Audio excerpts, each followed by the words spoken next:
அண்மை செய்தி. அஜித்தை மரத்தில் கட்டி தொங்கவிட்டு தனிப்படை போலீஸ் தாக்கியதாக அவருடைய தம்பி நவீன் சிபிஐ அதிகாரிகளிடம் புகார் அளித்திருக்கிறார். அண்மை செய்தியாக பார்த்து வருகிறோம். அஜித்தை மரத்தில் தொங்கவிட்டு அடித்தது எப்படி என்பது குறித்து சிபிஐ அதிகாரிகளிடம் நவீன் தற்போது அங்கு செய்து காண்பித்திருக்கிறார். அது தொடர்பான காட்சிகளை பார்த்து வருகிறோம். விவரங்களோடு செய்தியாளர் சல்மான் இணைப்பில் இருக்கிறார். அஜித்தை மரத்தில் கட்டி வைத்து தாக்கிய பகுதியை சிபிஐ அதிகாரிகள் தற்போது நேரில் பார்வையிட்டிருக்கிறார்கள். இந்நிலையில் அஜித்தை மரத்தில் தொங்கவிட்டு எப்படி போலீசார் தாக்கினார்கள் என்பது குறித்து அவருடைய தம்பி நவீன் தற்போது சிபிஐ அதிகாரிகளிடம் நடித்து காண்பித்துக் கொண்டிருக்கிறார். அஜித் குமாரை மரத்தில் தொங்கவிட்டு பின்னங்காலில் கடுமையாக போலீசார் தாக்கியதாக தற்போது அவர் சிபிஐ அதிகாரிகளிடம் புகார் தெரிவித்திருக்கிறார். அஜித் குமாரை மரத்தில் தொங்கவிட்டு பின்னங்காலில் கடுமையாக போலீசார் தாக்கியதாக சிபிஐ அதிகாரிகளிடம் தற்போது அஜித் குமாரின் தம்பி நவீன் புகார் அளித்திருக்கிறார். அஜித்தை மரத்தில் கட்டி வைத்து தொங்கவிட்டு தனிப்படை போலீஸ் தாக்கியதாக அவருடைய தம்பி நவீன் சிபிஐ அதிகாரிகளிடம் புகார் தெரிவித்திருக்கிறார். மடப்புரம் கோவில் காவலாளி அஜித் குமார் மரணத்தை சிபிஐ அதிகாரிகள் விசாரணை மேற்கொண்டு வரும் நிலையில் தற்போது அஜித்தை மரத்தில் தொங்கவிட்டு அடித்தது எப்படி என்பது குறித்து சிபிஐ அதிகாரிகளிடம் அவருடைய தம்பி நவீன் செய்து காண்பித்துக் கொண்டிருக்கிறார். அஜித்தை மரத்தில் கட்டி வைத்து தாக்கிய பகுதியை சிபிஐ அதிகாரிகள் நேரில் பார்வையிட்டு வருகிறார்கள். அஜித் குமாரை மரத்தில் தொங்கவிட்டு பின்னங்காலில் கடுமையாக போலீசார் தாக்கியதாக சிபிஐ அதிகாரிகளிடம் அவர் தெரிவித்திருக்கிறார். 15 நிமிடம் தொடர்ந்து தாக்கினார்கள் என அஜித்தின் தம்பி நவீன் சிபிஐ அதிகாரிகளிடம் செய்து காண்பித்தார். அது தொடர்பான அண்மை செய்தியை பார்த்து வருகிறோம். அஜித்தை மரத்தில் கட்டி வைத்து அவரை மரத்தில் தொங்கவிட்டு தனிப்படை போலீசார் தாக்கியதாக அவருடைய தம்பி நவீன் சிபிஐ அதிகாரிகளிடம் புகார் அளித்திருக்கிறார்.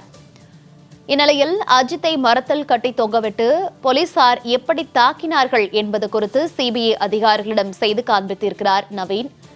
விவரங்களோடு செய்தியாளர் சல்மான் இணைப்பில் இருக்கிறார். சல்மான், வணக்கம். தற்போது அஜித்தை மரத்தில் தொங்கவிட்டு எப்படி தாக்கினார்கள் என்பது குறித்து அவருடைய தம்பி நவீன் செய்து காண்பித்துக் கொண்டிருக்கிறார். இந்நிலையில் சிபிஐ அதிகாரிகளிடம் 15 நிமிடம் அஜித் குமாரை போலீசார் தாக்கியதாகவும் அவர் புகார் தெரிவித்திருக்கிறார். இது தொடர்பான விவரங்கள். கொலை வழக்கு தொடர்பாக சிபிஐ அதிகாரிகள் 6 நாட்களாக விசாரணை நடத்தி வரும் நிலையில் தற்பொழுது திருப்புவனத்தில் அஜித்குமாரை விசாரணைக்காக அழைத்து சென்ற பகுதிகளில் அஜித்குமாருடன் இருந்தபோது அவருடைய தம்பி நவீன்குமார் மற்றும் அருண்குமார், பிரவீன்குமார் உள்ளிட்ட 4 நபர்களிடமும் தொடர்ந்து சிபிஐ காவல்துறையினர் காலை முதலாக அஜித்குமாரை 27 மற்றும் 28ஆம் தேதி எங்கெல்லாம் அழைத்து சென்றார்கள், அவர்கள் எப்படி விசாரணை நடத்தினார்கள் என்பது குறித்தான விசாரணையை சிபிஐ அதிகாரிகள் சாட்சியத்துடன் பதிவு செய்து வருகிறார்கள். அதனை புகைப்படமாகவும் தொடர்ந்து பதிவு செய்து வரக்கூடிய நிலையில் மதுரை ராமேஸ்வரம் பைபாஸ் சாலையில் இருக்கக்கூடிய வன்னிக்கோட்டை பகுதியில் உள்ள புளியந்தோப்பு என்ற ஒரு தோப்பு பகுதிக்கு அஜித்குமாரை அழைத்து சென்ற தனிப்படை காவல்துறையினர்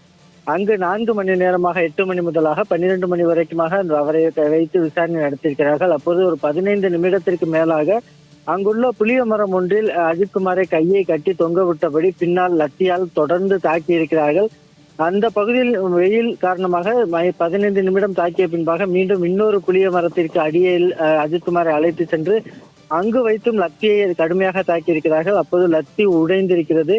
அப்போது அவர்கள் சிகரெட் குடித்துக் கொண்டே அவர்கள் தொடர்ந்து தாக்கி இருக்கக்கூடியதாக அவர் வாக்குமூலம் அளித்த நிலையில் அந்த பகுதியை சிபிஐ அதிகாரிகள் நேரடியாக சென்று ஆய்வு மேற்கொண்டு தற்பொழுது இந்த பகுதியை சாட்சியமாக அந்த பகுதியை பதிவு செய்திருக்கிறார்கள். தொடர்ந்து அந்த பகுதியில் என்னென்னலாம் விசாரணை நடைபெற்றது என்பது குறித்தான அவர்கள் புகைப்படம் மூலமாக அந்த சாட்சிகளை ஆதாரங்களை சேகரித்து வருகிறார்கள்.